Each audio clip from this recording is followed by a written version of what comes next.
Welcome to Obstacle Running Adventures, the podcast that fuels your passion for obstacle course racing, running, and adventure. Since 2017, we have released weekly episodes for the seasoned pros, weekend warriors, and everything in between. We discuss the industry news, travel for live coverage, and interview athletes and key voices in the athletic community. We cover it all, from fundraising events, personal trials, to world records, FKTs, and world championships. Standing on the corner. Now let's get started with your hosts. Lost all my clothes. Michael Stefano and Caitlin Ritter. Hey guys, it's Michael Stefano. And Caitlin Ritter. And Caitlin, how was your weekend? Oh my gosh. Well, on Saturday, Lucy and I did a long run. We got about 5 miles in on the trails. Okay. And that's where the success of my weekend unfortunately ended. Pretty much, yeah.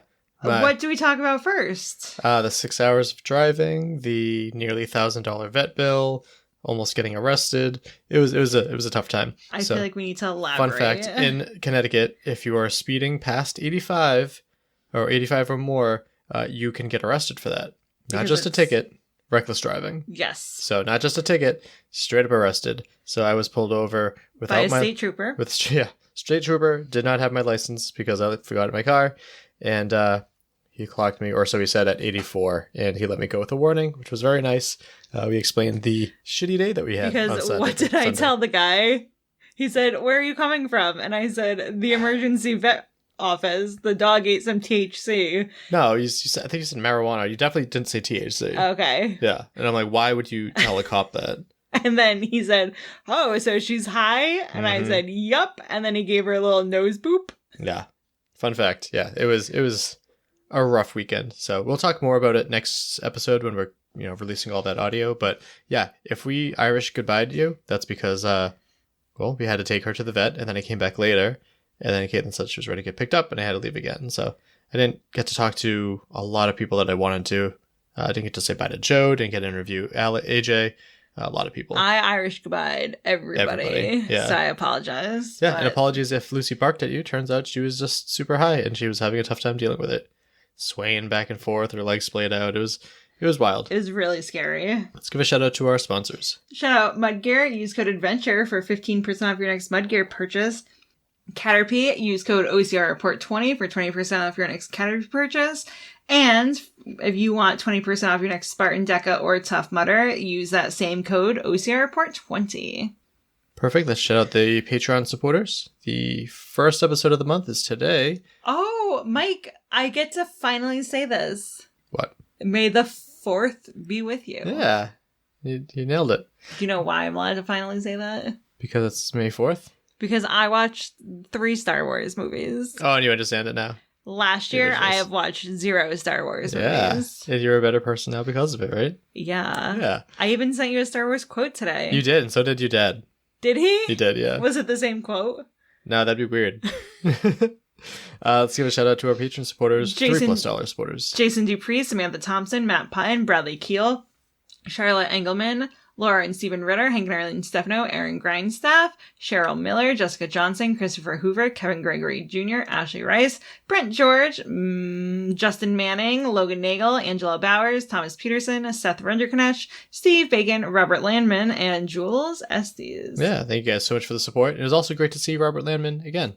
I forgot to ask him about his email address. What happened there? Oh, yeah. But he ran under the name Bobtimus Prime, which I finally got to ask him about. But again, you'll hear that next episode, so I don't know why I keep referring to it. It was a busy weekend. Shout out to the OCR Report for being a home to our podcast. Yeah. What did Will Hicks say? It was the funniest thing. Oh, yeah. Jason Dupree said, "What would have happened if you didn't take her to the vet?" And Will Hicks said that she would have made me and her drive her to White Castle, which is funny because it's a high joke, and also because it's like a regional high joke. Yeah. Will nailed it. Yep. And to our sponsored athletes: Javier Escobar, Kelly Sullivan, Ryan Brizzalara, Joshua Reed, and Kevin Gregory. Yeah, poll results. This is kind of already spoiled based on the intro, but what didn't Mike do this weekend? Run a Deca, almost got arrested, a nearly $8,000 vet appointment, drove 6+ hours. The thing I didn't do was run a DECA. And yeah, Caitlin said it was because of time, but my back also wasn't doing too hot too. So I also want to give a PSA that if you have a young pet at home, get pet insurance. Oh yeah, talk about that briefly. I think it costs us less than $20 a month for Lucy's pet insurance, and yesterday our bill was just under $1,000, and insurance will reimburse us for 80%. So we're only paying like $200 out of pocket. Yeah. And like it was nice because at no point did Mike and I have to have that like awkward conversation of like, well, how much is she worth? Mm-hmm. She's insured up to $10,000 a year. That's each pet is. Each pet. Yeah. So we could spend $30,000 on. And before that, which I thought was pretty cool too, you can text the insurance rep vet person and say, hey, should we bring her to the vet? And she declared yes. Yes. But 100% people voted for me nearly getting arrested. There wasn't a lot of people that had voted because it was kind of hidden behind another story. But yeah, that was not the case because that was very close to actually happening. Man, that would have been bad. Meme of the week we'll skip, but we do have a badass. Oh, you do have a meme? It's a video. Again, you know how I feel about video memes. Makes no sense. It says, my toxic trait is knowing life is hard, but I choose to make it harder by running distances I'm not prepared for. And it shows a woman running. She's running at a party pace. Yeah, having fun with it. Our badass of the week is the FTD brothers. They are on TikTok. It's the Bowden brothers, I believe. And they ran the London Marathon carrying a refrigerator on their backs. And they are on the way to raise £1 million for research to help cure dementia. Their mom was diagnosed with dementia like in her late 40s, early 50s. And they got like that genetic test you can get to see if like you're a carrier of the gene. Turns out they are. Oh, so they're trying to like live their lives to the fullest while they still can and raise money for dementia. Wow. That's pretty awesome of them to do it that way. Do you want to see the video of him running with the refrigerator? Wow. He's moving a lot better than I would have expected. Yeah. He's moving faster with the refrigerator than I think I would without the refrigerator.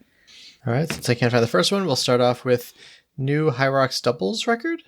Oh, I have the start time update if you want it. Oh, yes, please. I couldn't find my screenshot of that. Start time update.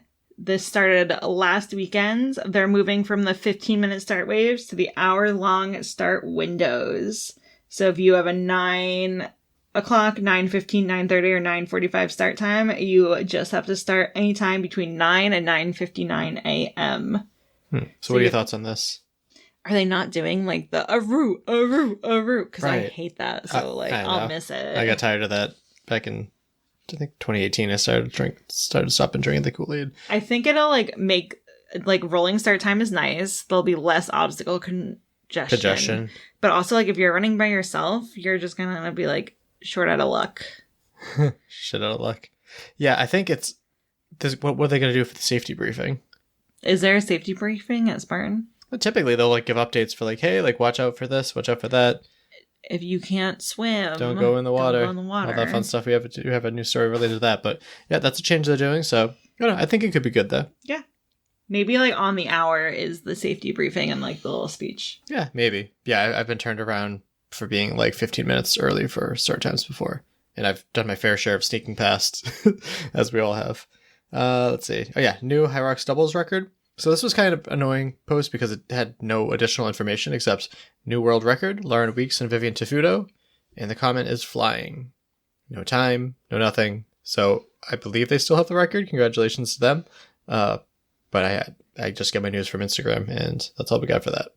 Next, Becky Neal has her marathon PR. We're talking about this because we had her on the show earlier this year. Was it this year? God, it's been a blur. I don't remember. She ran her personal best in 2 hours, 58 minutes, and 22 seconds. That is so fast considering she only ran it an hour slower than the first place man. As she said, a PB, personal best, because they said that differently out there. Actually, I think we're the exception with saying PR. Personal record. And then also following up from a previous episode, Atlanta Safety Report from Jared Lumpkin. Posted Atlanta Safety Report. I'm happy to report that the safety briefing is back to the start line speech. Before the 8 a.m. wave, I chatted with the new guy, Antonio, and he showed me a sheet of paper with the relevant safety verbiage. Both that if you can't swim, And electroshock disclaimer when in the speech. For the 11 a.m. wave, as I ran by, they were doing the X above the head, so it appears based on a small sample that the issue has been resolved. And it goes on for a while. But yeah, good to see that they're taking that seriously. And again, I was actually listening to the recap episode from what? Did you see his fun fact at the end? Oh yeah, you can add that too. We'll finish your sentence. I was listening back to the recap episode from the previous year, and I heard my clips from Joe Rucco, who said that safety was very much a concern in Atlanta last year, and from Charity, who said that safety was a concern last year in Atlanta. So it's good to see that they fixed that. Jared also included, fun fact, Dude Wipes is now the sponsor for Blockness, so watch out for poop inflatables getting thrown around. Very fun. Nikolai Dam had an anniversary, so we wanted to give him a shout out. We love an anniversary. He posted 1 year or 100 years wedding anniversary with Helene? Yeah. Oh. He said they spent a nice weekend in Sweden. So congratulations to them. That's great. Is that like a compliment or an insult? So that's a great question. The comment with just this picture doesn't do it justice because the previous picture is like them like made look like it was taken like a long time ago. Oh, okay. Yeah. Because just reading the comment, it's like, oh my god, it feels like 100 years. Like that could be not good, but yeah. No, he means it in a good way, I believe. If there's a cry for help, Nikolai, let us know. Her dress is so pretty. Yeah. So this is interesting. Someone by the name of Bond Almond, or on Instagram, posted that he's headed to Kittery for an attempt to break the record for biking through the most number of states. He's looking to beat that record by one state. And this is kind of an older story because now he's like several days through, but it shows all the way starting in Maine. That feels like cheating. Going through obviously you got to go through New England, tiny states, down through New Jersey and Pennsylvania. States down there. He must be hitting Delaware, Maryland, Virginia, North Carolina, South Carolina. Must be hitting West Virginia, right? Isn't there a little arm there? Oh, yeah. Yeah. West Virginia. North Carolina, South Carolina. Georgia, Alabama, Mississippi, Tennessee. Is he dipping into Texas? That's not Texas. That's Louisiana? No, Louisiana's down there. So that's Arizona. Oh, Missouri? God. No, Missouri's up here. Oh, no. Wait, no, it could be Missouri. Missouri is always a state that I forget about. I'm only seeing like part of the state, so that makes it really difficult. Tennessee, that state, Kentucky. This, I think, is Missouri, actually. Because if this is Illinois, right? Yeah, because my brother and I went from If I could see the full state map, this is bothering me because I know I'm based on the shapes. My brother and I went from St. Louis to Illinois, so that would make ending sense. in Ohio. So, yeah, it's pretty cool. And the fun thing is, like, he just genuinely just looks like a normal dude. But obviously, he's got to be pretty good, has a solid bike. So I went into this luck to him. So confident, and now I'm ashamed that I don't know those states because I used to be able to label a map. We would know. I could absolutely label a map, but I'm looking at it and just seeing an abbreviated state is throwing me off more. Fair. Morgan Schultz has launched a training app. Ooh, so it's called Formed app. She said she has a massive announcement and she has a video on that. So as always, with all these links down below. That's awesome. There's likely a lot more news stories in my folder, but it's been a long day. I said this yesterday. 24 hours. Yeah. It's been a long past couple of weeks. But I'll save those for next week. But I did want to give a shout out, I guess a negative shout out to Spartan Race for not preparing the prize money and awards for the Spartan South series, because I had some athletes reach out to me saying that they were very disappointed that some came out simply to collect on that and it wasn't ready for them. So for the love of God, Spartan, get you. I've heard a lot of complaints about Spartan. People are very, very sick of their shit this weekend from a lot of the people I talked to. They messed up the doubles, all sorts of stuff. Very unorganized. They got to get it together. Secret link, 5 down below, but let's get to what this episode is all about. Spartan, actually. Last episode, we had Miranda Kilpinski on the show to talk about her return to obstacle course racing and her win in New Jersey. Jordan McDougal took the win for the men at that race and had a return to Spartan racing for the first time in a while, so I invited him on as well. Is there a little bit of a bias for the Northeast athletes? Kinda, yeah. But that's why there's a couple other active podcasts to cover the sport as well. So Jordan talks about what he has been doing since we last had him on the show 3 years ago, his torn meniscus that he raced on, the race itself, plans for the rest of the series, and more. So let's get to the interview with Jordan. We'll start off with your name and where you're from. Jordan McDougal. I'm from Linden, Virginia. Awesome. So I had to go back. The last time we had you on the show was episode 333, which was May of 2023. And that was to talk about the Savage Race series. I believe you had just done well in Maryland. Yes, sir. I guess we can start off. How did that series go for you? That series went well. I believe I ended up second to Ryan Kempson in that series that year. Pretty great place to be. Oh, wait, maybe 2023. No, actually, I don't think I finished out the series. I might not have finished out the series that year. Then I was second to Sean one year. But okay. Blends in together. Out the series against, I don't think I finished that one that year. Gotcha. Okay. Well, what have you been up to since? Because it has been a while. Pretty much the same, I think. We've got 3 kids in sports, so that keeps me busy, and then fitting in training and a little bit of racing when I can. Yeah. We talked about that a bit last time too, but how is the McDougal Obstacle Lab going for you? The McDougal Obstacle Lab is great. Yep, it's always busy. Yeah, now being 3 years later, the kids are obviously 3 years older. Are they still like super interested in everything too? Yeah, I mean, they still definitely want to get out to events when they can. It's a little harder for them because they're also really into the 2 younger are soccer and the oldest one's really into lacrosse. So, they don't have a whole lot of free weekends, but we definitely plan on all getting out to a couple races this year. Nice. Yeah, both lacrosse and soccer. Great for a good running foundation, so I'm sure that'll help them. For sure. And then, since the last time we talked with Savage, what are your thoughts on their change about like cutting back on events? Now they're only having I believe a few per year now. I mean, obviously it's disappointing. Maryland, since it was close to me, I think I raced that pretty much every single year for several years running. I still plan on getting to Savage later this year, either down in Georgia or Florida. I definitely want to at least make one of them this year. But it was good to see it looked like their spring Florida event was still very successful. So that's awesome to see. And I also have this small hope that with them condensing their series that we might see a race with like 60 plus obstacles.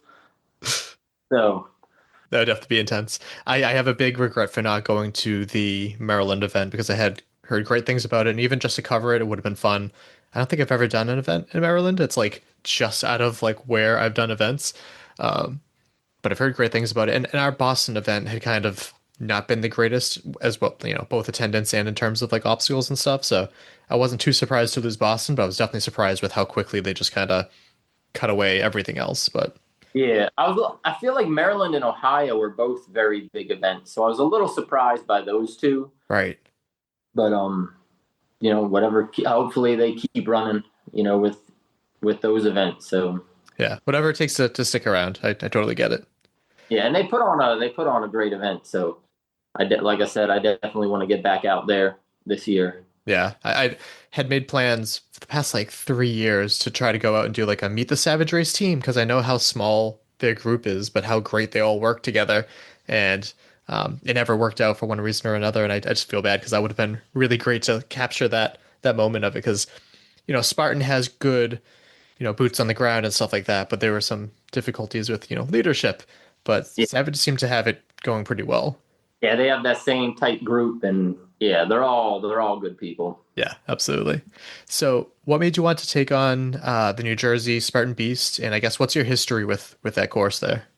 I'd run that course one other time, maybe it might have been 2023, maybe 2022, and I had won there before. I've always wanted to jump into the Spartan series for years. And I've either felt like I'm just not quite fit enough or, it's spread out across the country and it's just, with working full time and having a family, it's been hard to get to.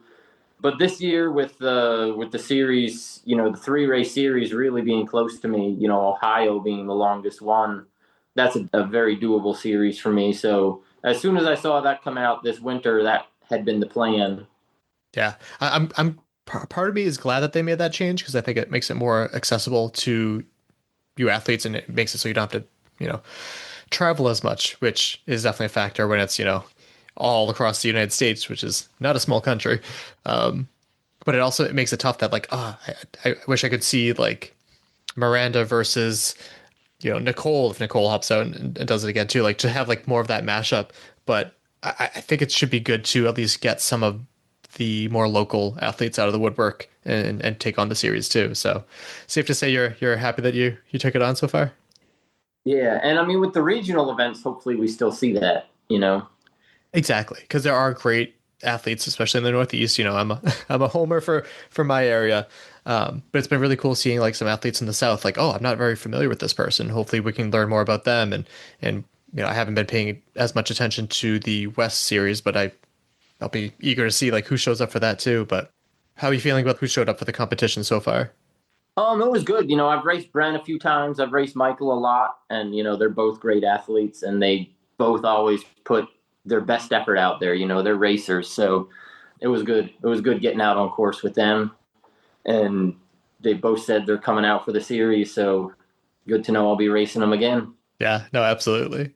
And then I saw that you tore your meniscus, was it a few weeks before the race? What happened there? I think I've had it torn for quite a little while, but I couldn't really pinpoint a moment. So it had kind of been getting stuck here and there, but in a painless sort of way for a couple months. Sometime this winter, I think I had tweaked it playing lacrosse with my kid, put in a whole day of long workout, lifted, and then was out there sprinting around. And I got a little tweak, and then it kind of started sticking after that. Then I tweaked it a couple other times, just trying to do things the kids were doing. And then about 5 weeks ago, I was in a pistol squat, and it just popped. Oh. And the leg was stuck at about a 90-degree angle for probably like 30 minutes. I couldn't unbend it. So I figure a piece of my meniscus was actually stuck in the joint, and that was very, very painful. So I kind of figured at that moment my season was likely out the window. But after I kind of got that knee to release, over the next day or two, it kind of got stuck a couple times here and there, but not as much in a painful way. And it swelled up a little bit, but I was able to move again. I was able to get on the bike, and I started kind of aggressively rehabbing it my way. And I've been able over the past few years to heal like muscle tears very, very quickly. So I decided to give the meniscus a try, see if I could heal it, and went from there. And yeah, I mean, the healing process went much faster than I thought it would. I mean, I know the tear's still there. It really bothered me, but I know it's still there. There's no way it's gone yet, but I'm back to being almost 100% fully functional. So I'm glad to hear that. I've dealt with my fair share of injuries, and I've talked to a lot of people, and I know that a torn meniscus is somewhat more on the common side. Other than like biking and stuff, like how have you been rehabbing it your way, and how has it been like affecting your training? So first thing, I'm a big believer. My faith is big for me. So prayer and belief are huge. I mean, I think prayer is very important, but belief, if you don't actually believe something is possible, then your chances of it actually happening are very, very low. So I guess I just really bought into the idea that I could get better. Then the first few things I did were really more don'ts. So don't massage, don't stretch. And to go even further than that, for like the first week, I was very, very careful not to bend my knee more than 90 degrees. Okay. So even like sleeping, I usually tend to curl up. I tried to keep that leg straight. It was uncomfortable at times, but, really tried not to bend that knee past 90 degrees. Obviously, I knew when I got the bad tear that I was in a pistol squat, so my heel was pretty much touching my butt. So I didn't want to go anywhere near that range of motion because I figured there's a good chance of reopening the tear there. I also don't do any anti-inflammatories. That might just be my idea that they slow down the healing process, but I stay away from those as well. So those were the kind of the first three things. Then the next thing I do is as soon as I can get underweight, I started doing very heavy quarter squats, which was really the next day after I tore it. I started with the 45-pound bar and just to make sure my knee was stable enough. But on that, the day after I tore it, I had 285 pounds on the bar, and I was just doing very shallow squats. So, again, staying away from a high range of motion, but really putting weight on that knee. And then immediately following that, I would take a protein shake that I was adding a lot of collagen to. Right. And then I got on the bike. I know that really can help get that synovial fluid flowing.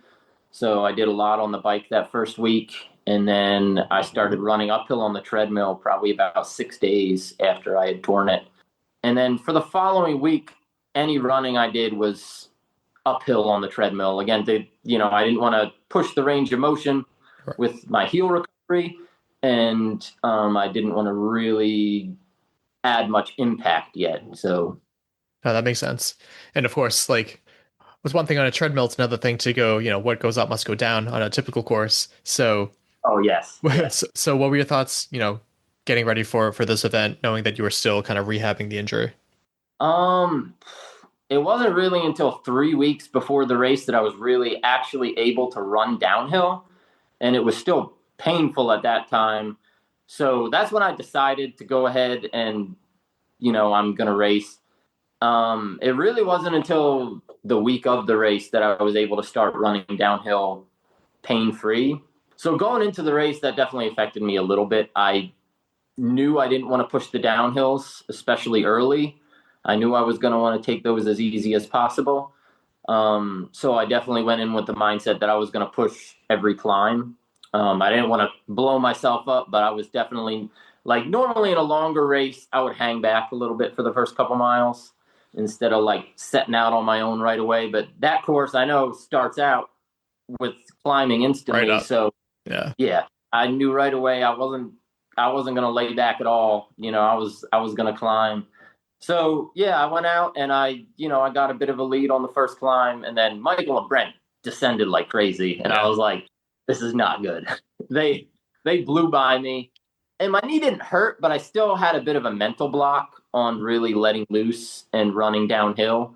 But I was able to kind of limit the distance, especially luckily it was only technical for a little bit. And then we came out onto an open ski slope, and I was able to run a little quicker on that part of the downhill.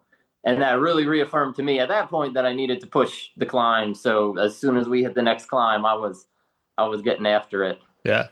Another factor for this venue oftentimes is rain, sometimes snow, depending on the time of year. It's always kind of nasty there in Jersey. Were you worried about that too? Because a slip could be extra brutal for you.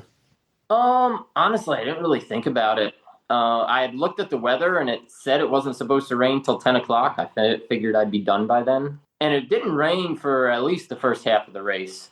Then by the time it started raining, I was feeling very strong. My knee hadn't been bothering me, so I was pretty confident at that point.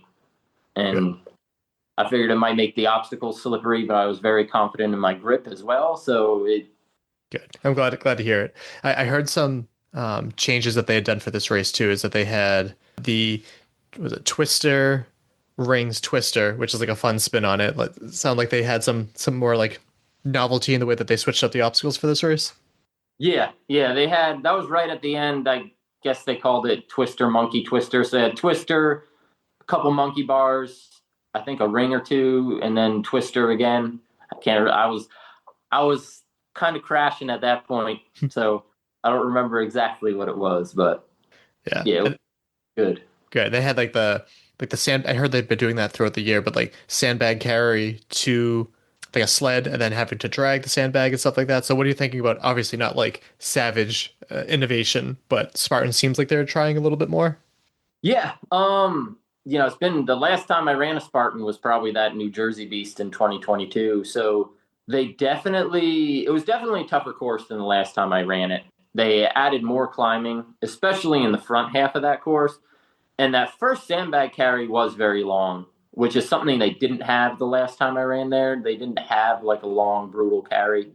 Adding the sled in the middle, I like the innovation. I'm up in the whether it actually makes it harder. You get to put down the sandbag for a second, and then you got but it definitely, I thought was good, good innovation on that one. Good. I would see it a bit of a break, set it down a little bit. Yep. And then I also saw that you had some nutritional issues too. Did I see that you were vomiting while being chased down by them? Yeah. What happened with that? That to affect me earlier. I think I had some mild food poisoning from Chipotle from a few days previous. No. Hadn't been feeling good ever since that. And just nothing I took was staying down. I puked several times, but I didn't really feel like it was slowing me down much. Like I didn't really feel sick. Okay. Just took water or took a gel. Just a couple minutes later, it came back up, and I was just still going. I knew that would probably lead to a crash later in the race, and I was expecting it. But I made it to 10 miles and was still feeling like I wasn't even pushing myself that hard yet. So I was like, okay, this is good. And then very shortly after that, it was like a light switch, and my body just shut down, and it was rough. I think of like the extent of crashes, and I've done ultras. I know what that crash is like. It's not a good feeling, but it makes me think of when Bracken was talking about how he did the ultra in Killington one year, and how for his second lap he was like picking up used goos and licking them, like anything he could do to like get more. Yes, I actually, with about a mile to go, I was like, I might not make it. And I tried to I had taken the goos and I put them back in my pocket because I keep everything with me. I hate dropping anything on course. So I was like, there's got to be a little bit of goo left in this packet.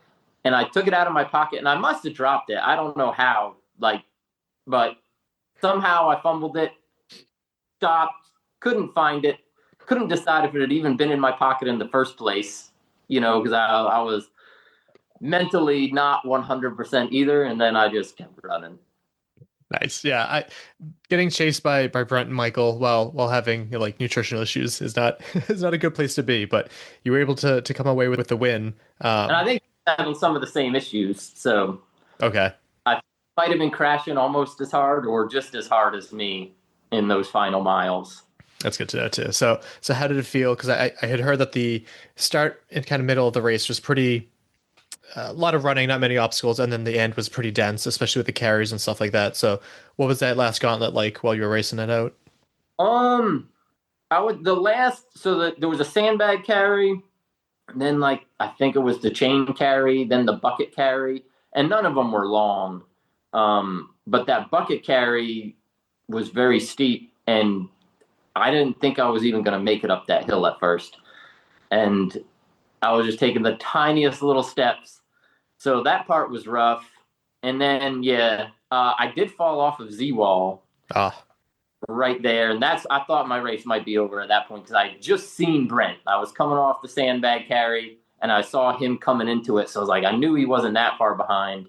And I was a little fuzzy on how long it took me to do the sandbag carry. It actually wasn't that short now that I think about it. You did the whole helmet, and It was, it was going up the slope. So there was a penalty loop for that instead of burpees. And I was right at the end of it, and I just stepped, and there was just nothing. I just missed that piece of wood altogether. Just stepped right.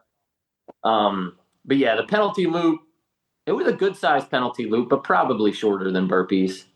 And then it was a bit of a downhill to the monkey twister after that. And I was able to cruise on the downhill and get it a little bit back together at that point. And then from, the obstacle training and the upper body training I do and the years of racing Savage, once we hit those hanging obstacles, it really wasn't that challenging there at the end. Right. My arms were in much better shape than my legs at that point. So I was glad to see those. I bet. What are your thoughts? And obviously the more Savage background too. What are your thoughts of, burpees versus the penalty laps? When it comes to obstacles like that, I actually like multiple attempts.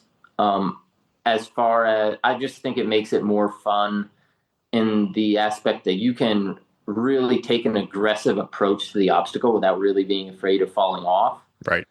Which I think viewing it makes it a lot more fun. there's a couple years ago where I was racing Sean and I made a huge move on that rig and was able to make up a lot of time and pass him on that. And I probably never would have attempted that if I knew I might have been doing 30 burpees after. So I like that aspect of it.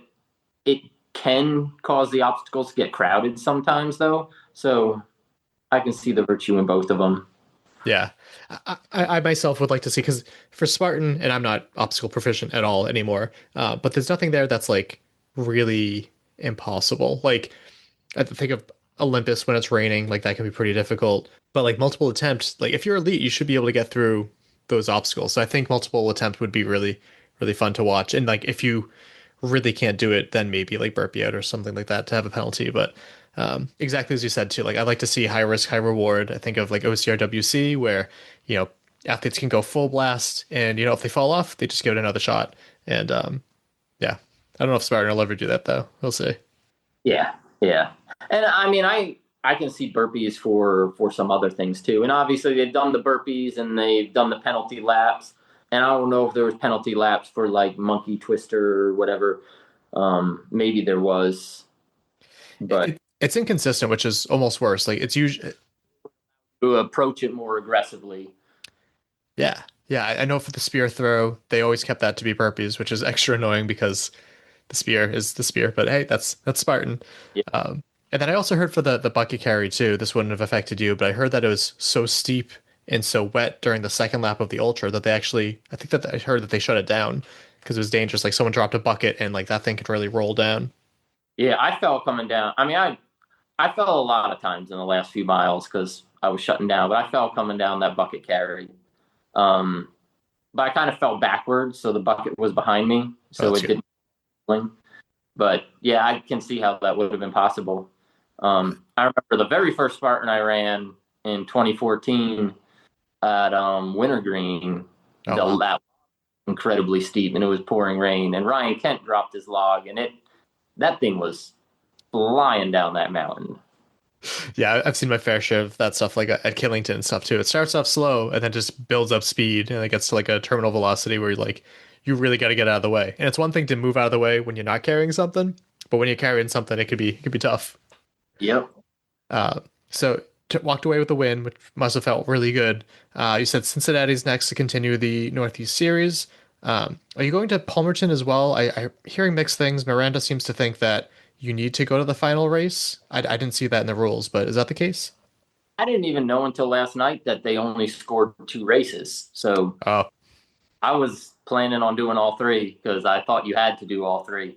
And then I saw that little fine print just last night. I was like, oh, wait a second. So, I only knew because I had to interview an athlete for the South Series, and I saw that she missed the second one. I'm like, oh no, is she out? And then I realized that that's there. But Spartan still doesn't communicate that well. You just got to find the Zen desk, I guess. Yeah, I mean, it would make sense to have to do the final one if you were going to have an award ceremony for the series. And hopefully money. Yeah. Otherwise, you're just going to be like, I guess, I'm out on time. But if you're going to have an award ceremony for the series, everyone would have to be there. Right. So have you taken on the Cincinnati course or Palmerton before? I have not, no. So those will both be brand new. Awesome. So I'm sure you've heard your fair share of horror stories from Palmerton because that's like an old course. But I heard Cincinnati was surprisingly difficult last year as well. I think that's very dependent on the weather. It can become very muddy from what I've heard. And that's been my experience with that area of the Midwest. If it's dry, you can be hard and somewhat flat, but then you can get mud halfway to your knee, of course, and that would be very tough. Yeah. So with, athletes only having to do 2 out of the 3 race series, there's still time for athletes to jump in.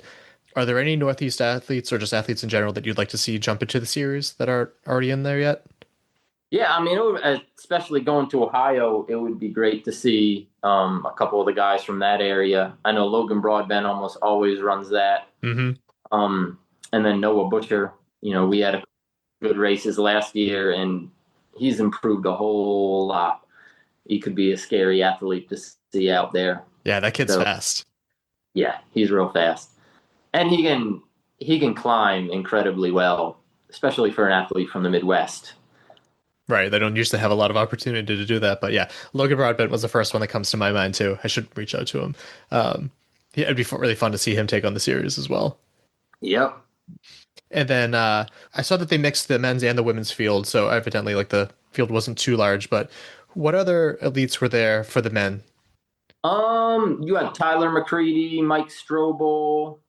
I think you had a couple guys from Canada there as well. Oh, nice. And I know I'm probably missing one or two that I knew. I knew a lot of people on the start line. Yeah. No, that's good to hear. I didn't get to see the full results yet, so I immediately recognized those two names. So I am glad to hear that there was a decent showing for that. Is your injury holding up better now? Has it taken a hit, or how are you feeling getting into the next two races?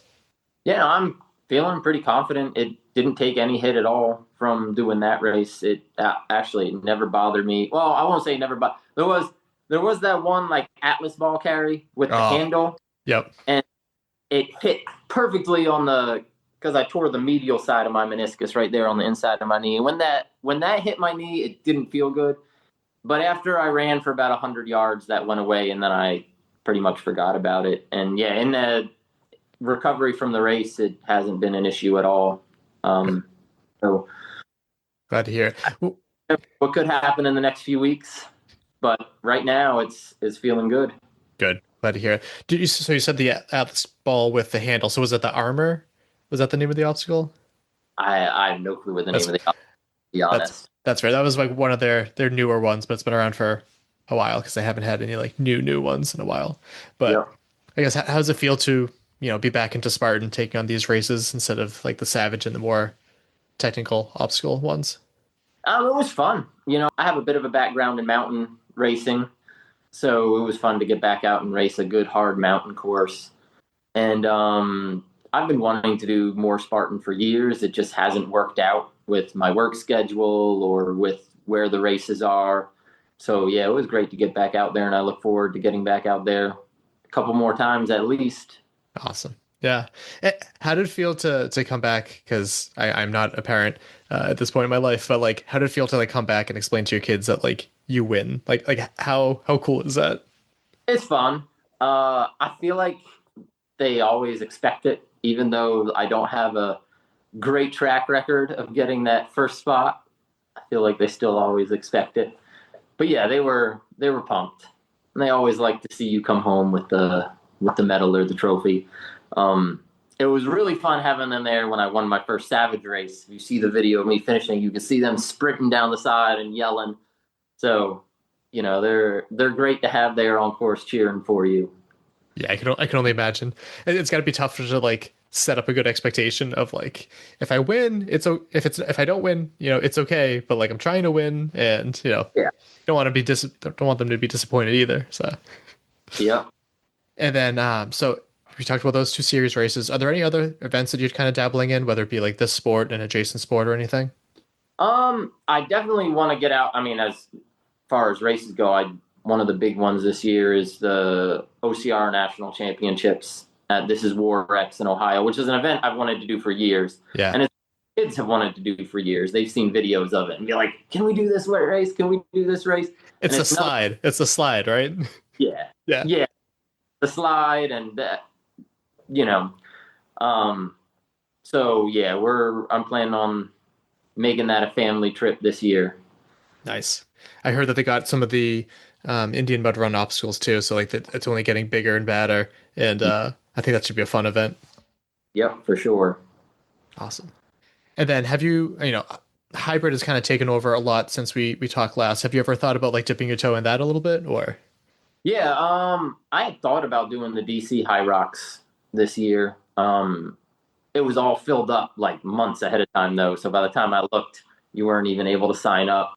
Yeah, it's crossed my mind. It's not something that overly excites me as far as the event itself. Right. It really fits in with the type of training I do, because a lot of the training I do is a little more hybrid, and the competition definitely excites me. But the events themselves, Yeah. There's no adventure to it. You're going around in a circle. Right? No. There's also, I feel like the other thing you lose out on is athleticism. So it's a pure fitness test, which I have track in my background, which that's a pure fitness test. So like I love that racing aspect of it. But what I really liked coming from a running background to obstacle course racing, besides like kind of the totality of fitness and, you know, the whole body challenge that you get, was that it added that aspect of athleticism. So if you make a big move on an obstacle, you can make up 10, 15 seconds by pulling off something really athletic. And if you look at like when VJ Jones won the Spartan World Championships, you know, final gauntlet, not saying he wasn't fit, because he was fit, but his athleticism is what won him that race. You know, it was very close on fitness, but in that final gauntlet, it was his athleticism that won that race. And that's what I really like about obstacle course racing.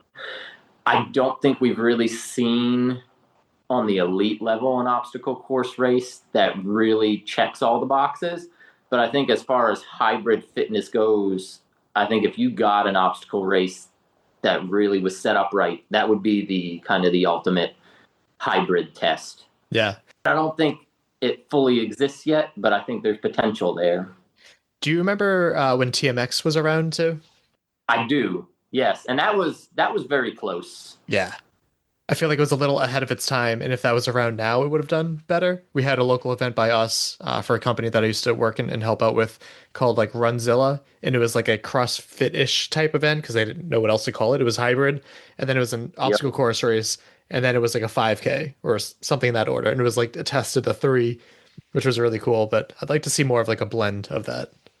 Yeah, and I've definitely seen a few events out there. I think Native X, right, like that look really cool. I've never done any of them, but they look cool. But I would love to see it all in like one race, you know, a very spectator friendly obstacle dense course, like a 2K loop. And you add some heavy fitness test, whether it's a carry. I don't necessarily like the idea of movement standards. So I think if you could add something that would, you know, really favor the stronger athletes versus the runners in between each of and, you know, then maybe make it an 8K. So you're hitting that course 4 times. You're hitting all those tough obstacles 4 times. And then, you know, throw something heavy in there between each of the laps. That'd be cool. I also think of like Grit. I think it's Grit Fitness down in Texas, which put on an interesting event in testing, and it ends with endurance, which is like got to be a nightmare. I think they had it live, or maybe I'll watch it on YouTube after. But yeah, I think they got a good future ahead of them if they keep doing that right too. Yep. Awesome. Well, I hope you continue to heal well. But starting to a bit of a close, any sponsors or people that you'd like to thank? I gotta thank my family, especially my wife. You know, there were 3 games that weekend, and I always feel incredibly guilty missing them. But you know, when you put in a lot of work towards a race, it's kind of hard to pass up that opportunity. But yeah, she takes care of all of that when I can't be here. So, and then supports me as well. So definitely got to thank her. I don't have any sponsors at the moment. I haven't actually chased any sponsors because I wasn't 100% sure on what type of races I was doing. It's just kind of been last minute for me. But yeah, definitely my family first and foremost. Love that. Going back to your wife too, what does she think about the crazy sport of obstacle course racing? I mean, I've been an athlete for as long as we've known each other. Yeah, she's all for it. Love that. I also saw that your latest post was about Joe Martello and his photography. So shout out to him, right? Yes. Yeah, that dude can move. And he's carrying all his equipment. At Savage Race in Pennsylvania last year, he managed to video half that course. And there are times where he comes just like sprinting past you through the woods to get to the next obstacle. And yeah, he's moving. He's putting in effort. And he takes pictures on top of that. Besides, you know, the effort he puts in, he still gets the great pictures. And he's a cool dude. I've talked to him a few times. It's impressive how he can move, because obviously he's known for his photography. But I remember I was at a finish line one time, and Cassandra came in, and I'm like, oh, wait, where's Joe? I didn't get to see him taking pictures, blah, blah, blah. And then he came in after, and I guess they were like trying to race each other. And I don't think he took the win that day. Yeah, I'd be curious how many miles he put in last Saturday. He had to have put in some mileage. Yeah, I definitely wouldn't want to slip and fall with all that gear too. So very impressed with him. That camera costs a lot more than that bucket. Yeah, for sure. And then where can people follow you and the Obstacle Lab on social media? So Instagram, mine is JJ McDougaler, and then the McDougal Obstacle Lab is the other page, which is almost all my kids, and just the garage we have here. That's always got something going on in it. It looks so fun. I saw it was one of your more recent posts too, where like you're doing like a strength challenge. You're like, all right, the first one we're gonna do, I think it was like crab walk, and you were like keeping the balloon up or something. Like you got to keep fitness fun, right? Like that's how you keep kids engaged in it. Yeah, I called it the core games because every challenge was a fun challenge that challenged your core, and it's a lot more fun than just doing planks. But I said, come on, go in there and do planks. They're probably not going to be pumped about it. No. Well, you definitely seem to be doing parenting, right? That's parenting goals for sure, to try to keep them involved and excited and all that stuff. Love it. Awesome. Well, good catching up with you, man. I hope the rest of the series goes well for you. Keep healing up that injury of yours, and good luck with the rest of the series. And hopefully, we'll see you at the North American series race, North American Championship race. Thank you. You going to be out there? I'm not sure yet. I have a lot of trips coming up in the next couple months, and I'm going to be traveled out for a while. But I do have my eye on it because I've been wanting to check out WarX, and I also want to support like USA OCR and all the effort they're doing there too. So, it'd be great. Hopefully you'll see you out there. Welcome back. Thank you to Jordan for taking the time to come on the show. It was great to hear from you again. For related episodes, there's episode 69. New Jersey Spartan Beast. 95. Tri-State Spartan Super with Elites, Dallas Spartan Ultra, and another Mudgear giveaway. 148. Tri-State Spartan Super with Elites. 330. Tri-State Spartan Super and more with Chris Maroney. And then the first time we had Jordan on the show, and I guess the only other time, episode 333. Maryland Savage Point Series race with Jordan McDougal. Episode 343. Mike's first DNF and rerun of episode 17, Tri-State Spartan Ultra Beast and Tri-State Spartan Beast. And then, of course, last episode was 486. Spartan US National Series Northeast Series, hydrofoiling, and exotic pets with Miranda Kilpinski. Which you should check it out. She tagged me in her recent video of like how vibrant her Dexter can get, which is very, very cool. That I've never seen a Charmeleon change like that before. It's a chameleon. What's a Charmeleon? Pokemon.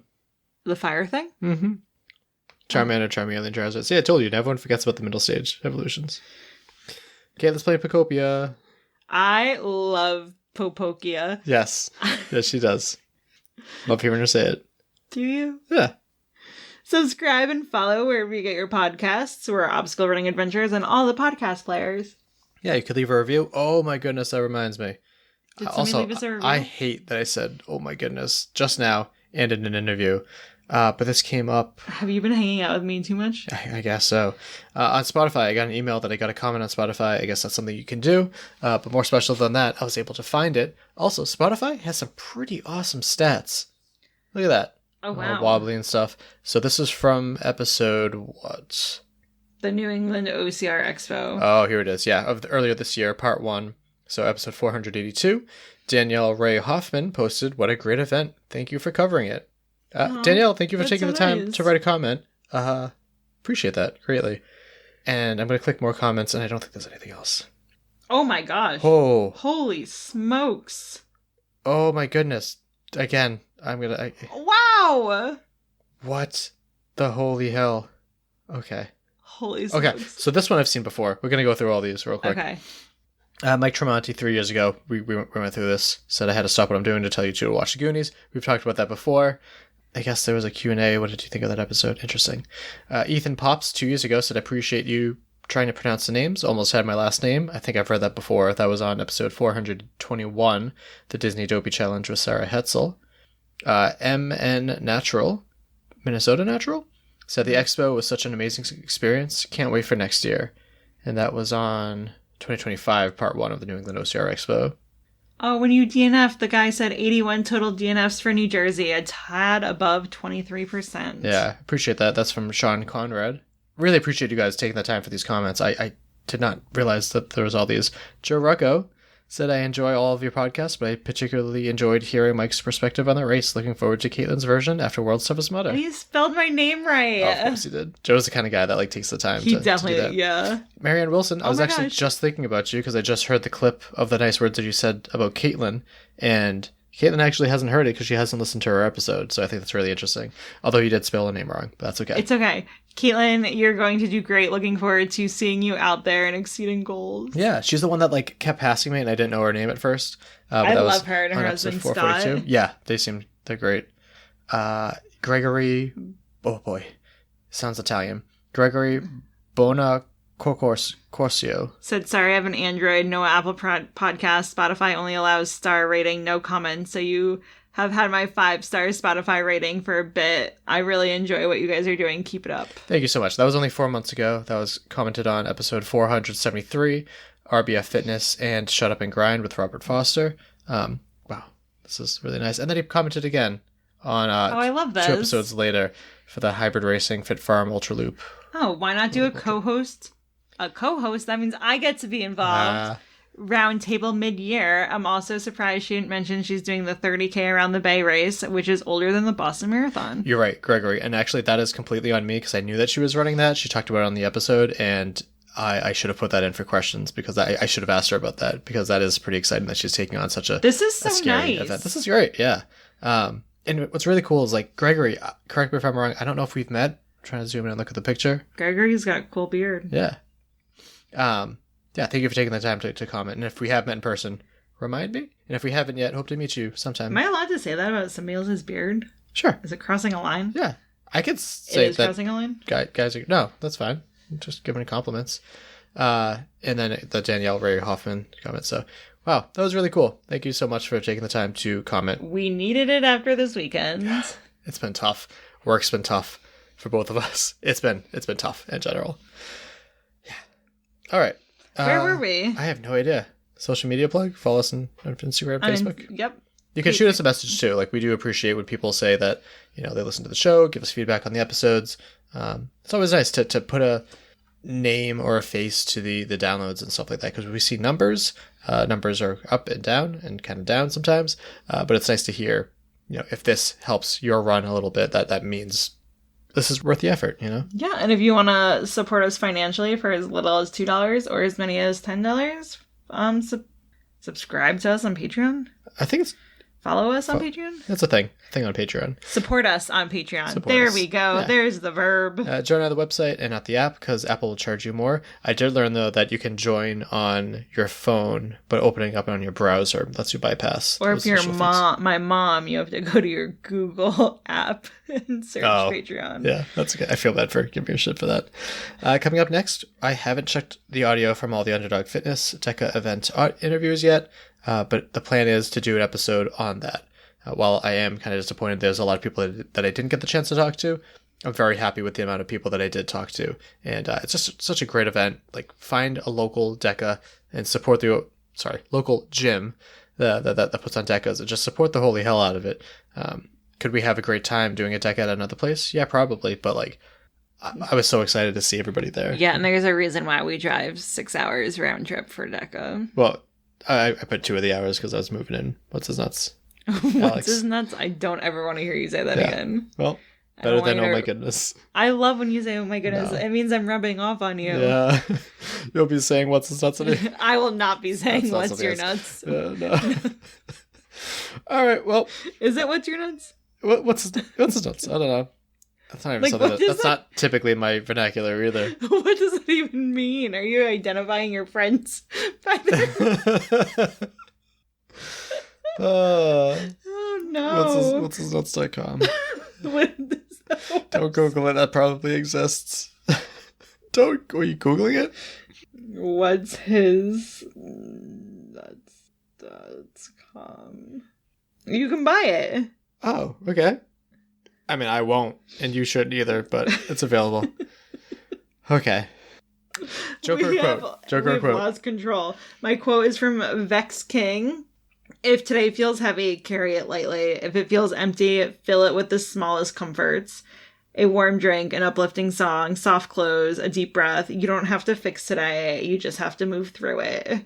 Yeah, I like that. I'm going to take that one to heart because I got a lot of paperwork to do. I got to do my 2 miles, but maybe after that, I'll change into something comfy for the... Pokey Pokia. Yeah, for like a half hour, I get to enjoy myself for today. And then my joke is funny. Oh, boy. Can't wait for this now. What do you call a mailman with a broken leg? What? A slow post. Slow post? Oh, like a slow poke. Because he's a postal worker. Yeah, that's pretty good. All right, well, that just wraps it up. My name is Michael Stefano. And my name is Caitlin Ritter. And we'll talk to you next week. Bye. Bye. Thank you for listening. If you enjoyed this episode, please subscribe on your favorite podcast platforms So you don't miss our future episodes. We would greatly appreciate it if you write a review. Reach out with feedback on social media. But most importantly, share the show With a friend or family member. Our intro song was Streaker by Straight Up. And our outro music is Iron Paw by The Best.